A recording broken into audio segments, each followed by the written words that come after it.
Congratulations. So. No, thank you. Thank you. The Mayo era begins with a win. Yeah, I was pretty pumped for the guys.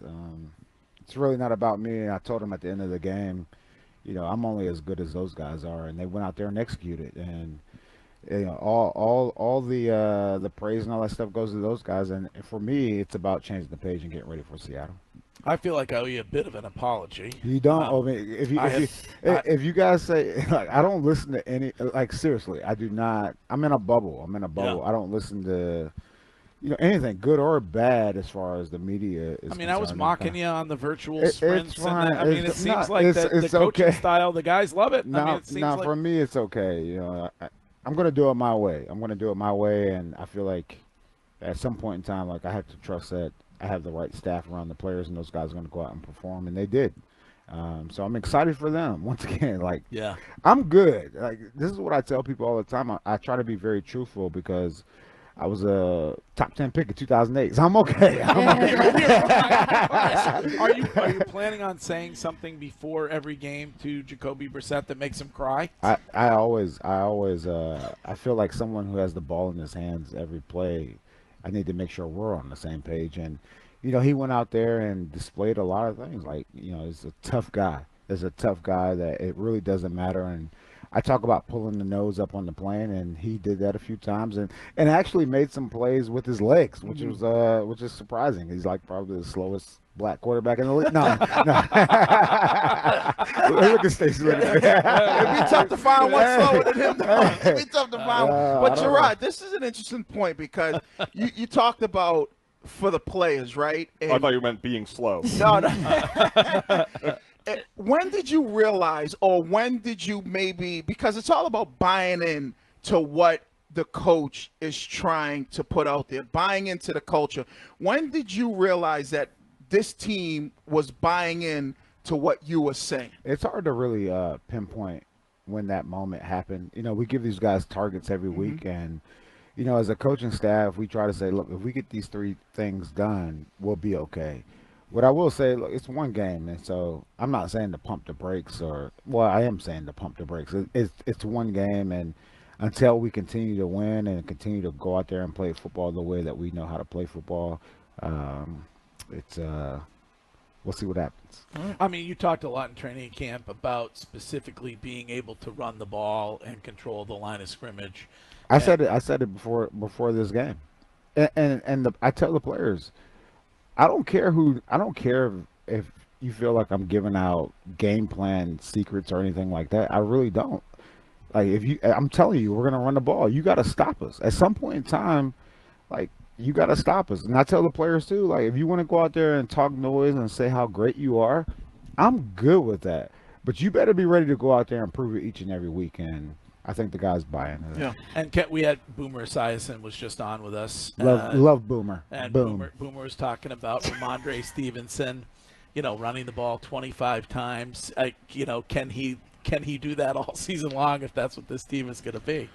One thing I'll say about Rhamondre, and I've told him this, so when you guys talk to him, you should ask him, but I think he's one of the best backs in the league. I just don't think he gets the appreciation. I don't think he gets the hype as some of these other backs. He's one of these guys that always falls forward for 4 or 5 yards, and at the end of the game there, he was a little bit tired and he wanted to stay in the game, and I was just like, this is the start of something special going forward. Even though you're in your own bubble, though, there was a narrative about this team heading into the season, whether it was local media, national media, fans. So how do you make sure that your team doesn't read into that and get in over their head? Because I think that this was a statement win for a lot of the guys to kind of shut people up. And correct me if I'm wrong, but whether it was the offensive line, the offense, or what is the defense going to look like without Matt Judon, it seemed like this was starting things off on the right foot to tell people to relax a bit. No, that's a great question. I would say they definitely hear everything that you guys say, and so as the head coach, I always try to tell them, don't pay attention to it, but whether it's social media or the radio or newspaper, they definitely hear it. But we all have a chip on our shoulder.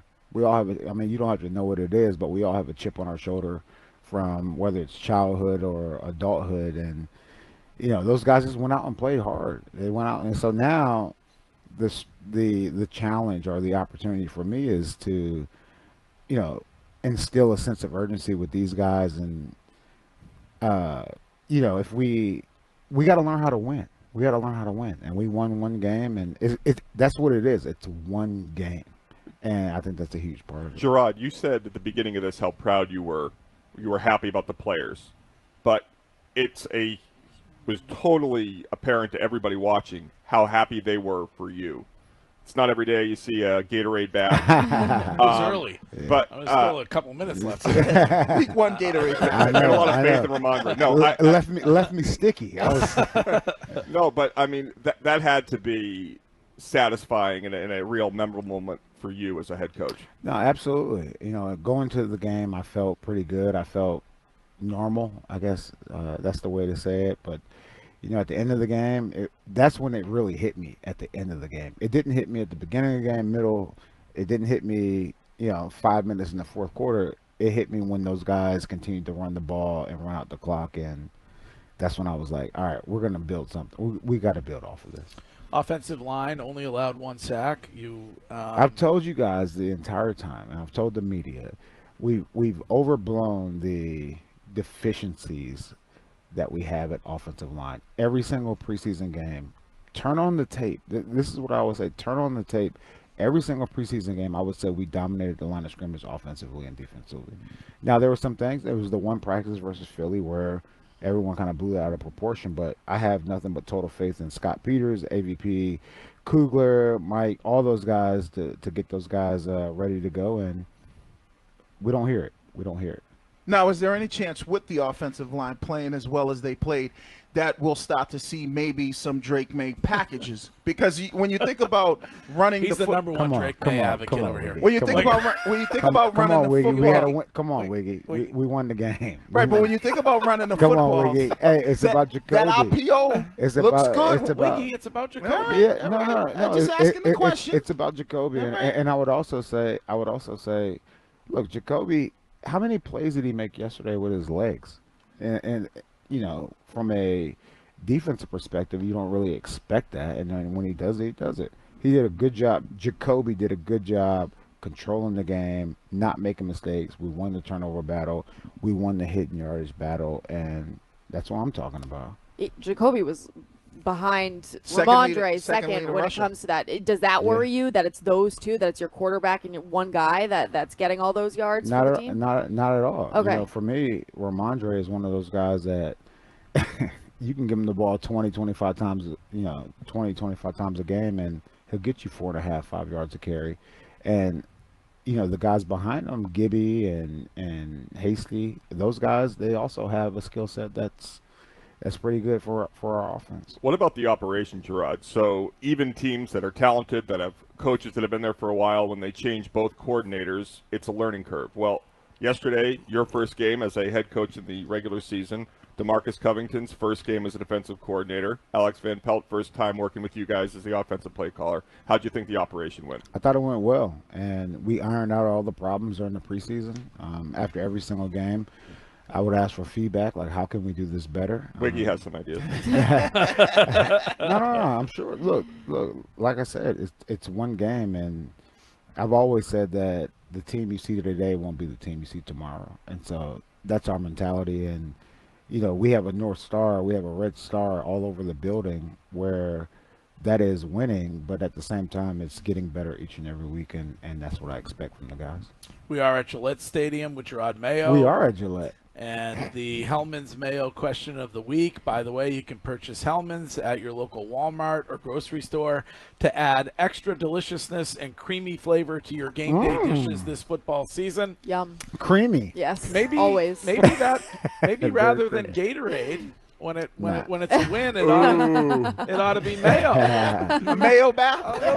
What about the Mayo bath? As long as we win, I don't care what it is. I genuinely was. I was surprised by the Gatorade bath. You were? Yeah, I was. It was pretty cool, though. It was pretty cool. Yeah. Well, here's what I'll say. I thought you guys did a really good job defensively, especially that front. when you look at what Keon White was able to do. You always talk about, anybody who's played the game knows the game starts in the trenches. When you look at what your defensive front was able to do pretty much all game long to Joe Burrow, an elite quarterback, and just making him feel and look uncomfortable back there, what was some of the stuff that you saw from your D-line? I saw those guys just hustling, and a lot of those sacks, once again, the pass rush has to marry up with the back end. And so I thought Keon had a great game. I thought, let's rewind and go to the run game. DG and Farms, all of those guys did a great job in the run game to get them into passing situations, and I would say they went out there and played well. They hustled, and this is why I always preach, let's run to the ball, because when you run to the ball, like, things happen. Things happen in this game, and I thought they did a good job. And we've had great defenses here in this organization where you haven't had that premier rusher. And we were able to still get pressure through, like, stunts and different games that we run up front. And those guys did a good job yesterday. In saying that, when you watch the film, there's still so much room to improve.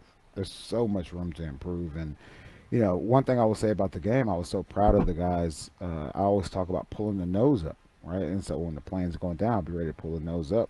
In the third quarter, it got a little shaky there. And I'm sure all you guys here sitting around me probably were like, oh, no. Hey, but they were able to pull the nose up, and it was good. It was good for the team. Cardona getting that fumble. Joe Cardona. Yeah, to have a vet like that on your team, though, I mean, how happy were you that he was a vet military-wise or right. football-wise? Well, both. I mean, both. First time a long snapper has created a fumble. Look, Joe's a good athlete. He was voted a captain by his peers, and we told him just go to the ball, and to cause a turnover like that, I was just pumped for him. Looking ahead and this week, what are the things that you're going to go in and say we got to work on?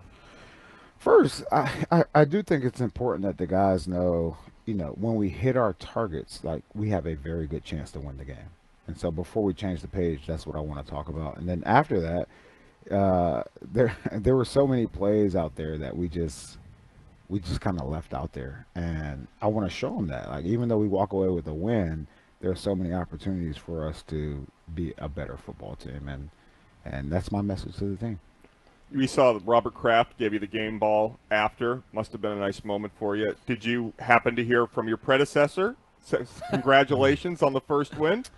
I'm not going to get into that, but what I will say is this: it was very special, for me to, get the game ball from Mr. Kraft, and I was so thankful just for the opportunity, not only for me but also for Elliott. And so I actually gave a ball to Elliott, because we work in tandem. But what I will say is, it was just such a special moment. It's probably it was 20 plus years that it's been a different coach in there, and it was good. It was good. So some of those targets. You're gonna make me cry. Oh, don't worry about it. Hey, we know that guys can cry now.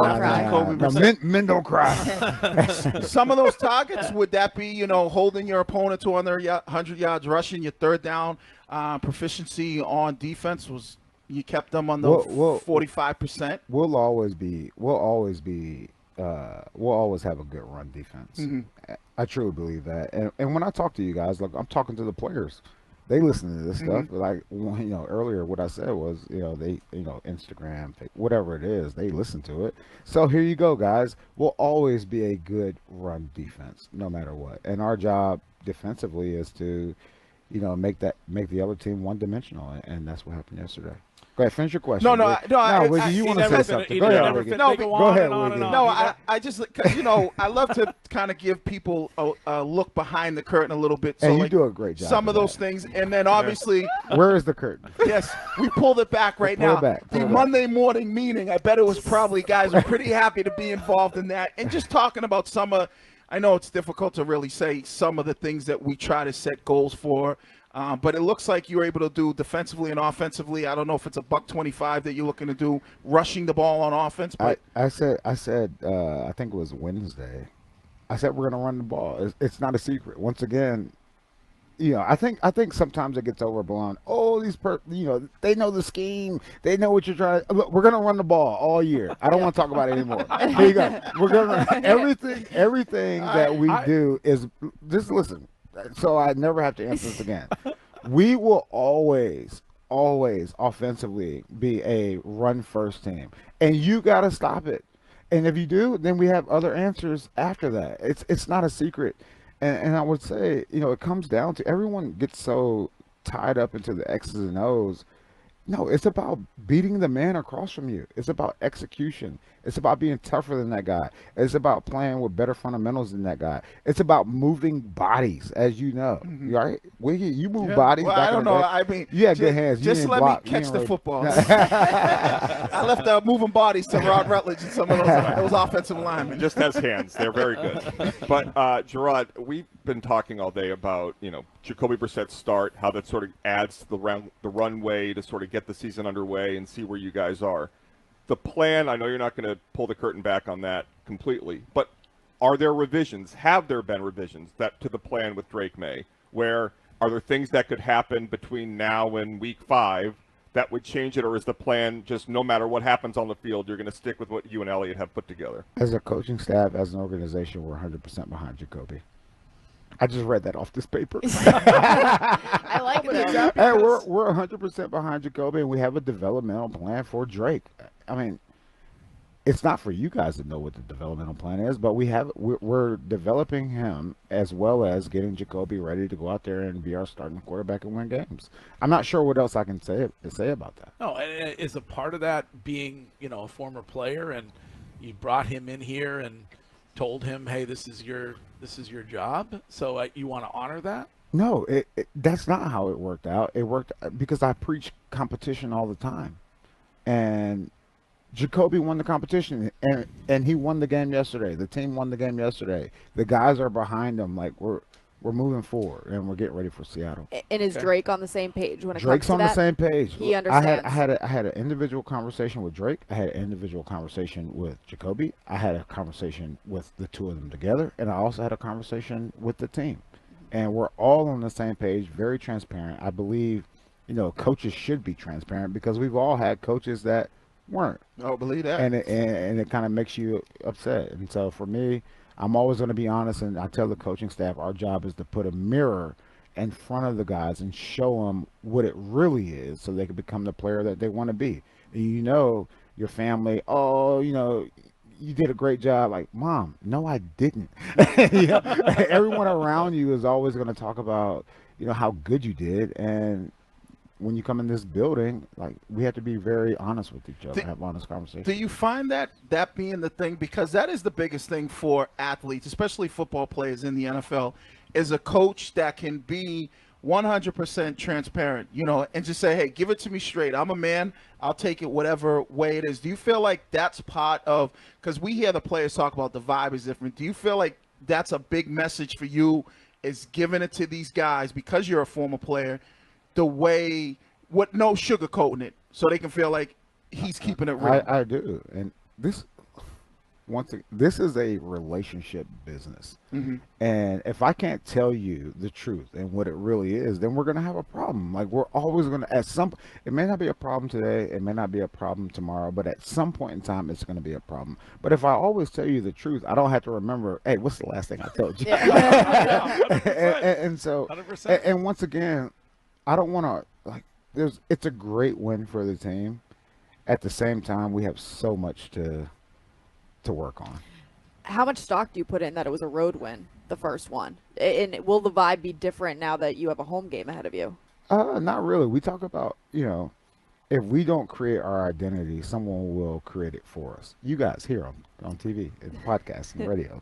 And so we talked about, being able to play on the road, and now we're going to talk about protecting our house. And hopefully, here's a message for the fans. Come out and be loud when our defense is out there, but don't be loud when our offense is out there. But, I do think that's part of it. I know you guys were flying back, but did you catch any of your old teammates' debut on Fox yesterday? I did not. I heard a little bit. What I will say, one thing about TV12 is that he's not a repeat era type of guy, or he's not he'll get better each and every time. And so I heard some of the stuff, but not a lot. But I have nothing but 100% faith in him. He'll be a great one. Yeah. A All great right. one again. Yeah. A double goat. A double goat. Two double goats. goat. Is it just they're one, paying is him. it It should one be great. goat body and two goat heads? I How does think that so. work?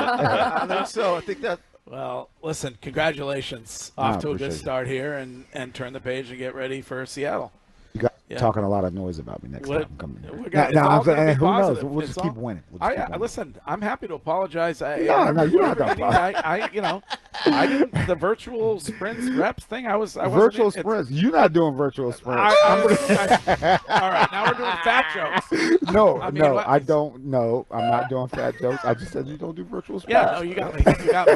All right, we got to get you. What do we have to do? We have to get you a discount on a new Range Rover New Range Rover and anything- more mayonnaise. and more mayonnaise. More And you mayonnaise. got to pick your walk-up song. I know. I mean, Still working on that. I'm still. I don't have the time to think about it. Why don't you Yeah. guys put something out on social media and And we'll figure say it what out. what Ooh, it to should pick be. his- Yeah, what it Yeah. should be, and All then right. we vote on it. I would Yeah, think. yeah. Do you like Chapel Roan? Chapel Roan. How That's does- Greg's Who pink are you? pony. Who are you? Like play who's it. your- How old are you? Yeah. I act like I'm. No, 27. how old are you? I'm 57. Ooh. I don't. What know. did this turn into? No, a thing no, about I'm me? saying it's Gerard? just different. It's a Well, different. A Chapel. What is Chapel Roan? Chapel Roan's for the Gen Zers right now, but Greg is using that to relate to the younger yeah, folk. Who do you like? Who are your top three artists? he Mine- likes mine Hanson. of No, all no, time? no. Top three artists. Bruce Springsteen, Ooh, Tom Petty, Tom Petty. and probably the Foo Fighters. I would not pick you out to be a Foo Fighter See, fan, but we'll take it. we often Now watch this, Wiggy. Your top three, go. Biggie. Biggie. I would say. LFO. No, I would say Wu-Tang Clan. Okay. And Blues Traveler. No, and I'd probably Michael go. Jackson. You love Michael I Jackson? do like Michael Jackson. Just the singer. I would probably go Teddy Pendergrass. Very minimal in your diversity of music taste. Yeah. It's, You gotta. I love branch out. Journey too. I Branch love out. Motley Crue. You are not very diverse. No, when I it know. comes to It's music. great. But he said my top three. It's Though. I know, crazy. but, He yeah. needs to be more diverse. Yeah. This reminds me of when Belichick did this with us last year. Well, you're a VA guy, so I'm surprised you ain't had like the clips Nah. on there. Who's your top three? The clubs, yeah, they're from the crib. Yeah. So who your top three? Tell us your top three, and then we'll put a bunch of songs. I'm in. gonna go. Taylor Swift. No, no, I'm No, not doing Taylor Swift. Oh, we have to hoping. ask about Shime also. Who? Oh, You know how we were talking to you about Taylor Swift designing a play? Yeah, Our guy Shime, big PFF guy back in Yeah. the studio, wants to design a play. fantastic. We'll Sean? run it. No, Shime, if it's What not do a run play, I don't want to see it. Shime, what do you Ooh, think? okay, so I got to come up with a good run play. You got Hey, it. no, I'm in. hold on. All right, I'm gonna go Biggie. Okay. I'm gonna go Jay-Z. Yep. Some of these new guys are pretty. I mean, All right. These groups. I'm- I'll go Migos. Migos. 'Cause that's what gives And you know what? Hey, you know what? I like I'm not Migos. diverse. I'm not I diverse. was gonna say you're not very Yeah. diverse either. No. I mean- I'm a you know what? I'm an Elton John fan. You want me to tell you All right. Elton I John like story? Journey. Hey, so one time, I met Elton John. We went to this private concert. I was out there with Kraft, and he's up there on the piano. It's first time for me hearing Elton John, and he's killing it. Boom, boom, boom, boom, boom. On the piano and stuff. And then we go backstage, and we're talking, we're chatting it up. And we're literally in the middle of the conversation, and like three people come around him. He has this velour suit on. Three people come around him, and they just pull up like a curtain. And we're still having a conversation. And he starts and he changes. Right there. He changed. Oh, he right got there. undressed right and there. then the curtain went down. I was Well, like, wow, Didn't he's a he- boss. Didn't Elton he John. pee in the water bottle? He did do that. Yeah. Yes, At he a did. store, Yeah, he so- did do that. at When a you're that store, talented, you can do whatever You you can want. do whatever you want. Do whatever you want. You got All major right. street cred. Well, listen, All right. thanks for taking the No, time this appreciate morning. it. We appreciate it. All good. All right, Congrats. there he Appreciate you is, guys. head All right. coach of the New England Patriots, Jerod Mayo. It's a Patriots Monday, and we will be right back.